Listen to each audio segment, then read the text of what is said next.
African દેશોમાં Ebola વાયરસે કહેર મચાવ્યો છે ત્યારે ગુજરાતમાં ઇબોલા વાયરસનું પ્રથમ શંકાસ્પદ કેસ નોંધાતા આરોગ્ય વિભાગ એક્શનમાં આવ્યું છે। આફ્રિકન ખંડના કોંગો દેશમાંથી આવેલા 37 વર્ષીય દર્દીને વડોદરાથી અમદાવાદની સિવિલ હોસ્પિટલમાં સારવાર માટે ખસેડાયા છે। દર્દીને તાવ, શરદી, ખાંસીની ફરિયાદ છે, પરંતુ તેની તબિયત સ્થિર છે। આ દર્દીના બ્લડ સેમ્પલ પુણેની લેબોરેટરીમાં મોકલી આપવામાં આવ્યા છે, જેનો રિપોર્ટ હવે આવશે।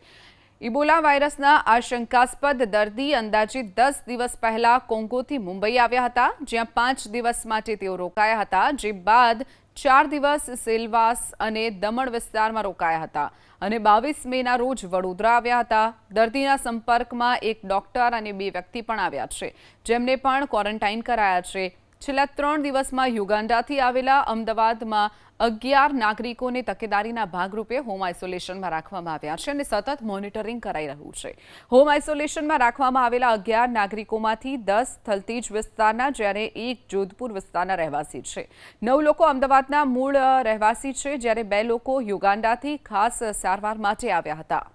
તો તમામ જે શંકાસ્પદ છે તે તમામને હોમ આઇસોલેશનમાં રાખવામાં આવ્યા છે। યુગાન્ડાથી 11 નાગરિકો આવ્યા હતા, જે 9 નાગરિકો મૂળ અમદાવાદના છે, જ્યારે 2 લોકો યુગાન્ડાથી ખાસ સારવાર લેવા માટે અમદાવાદ આવ્યા હતા।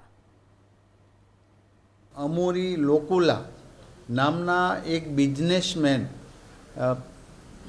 5-7 દિવસ પહેલાં બોમ્બે આવે છે અને ત્યાંથી પછી બરોડા આવે છે।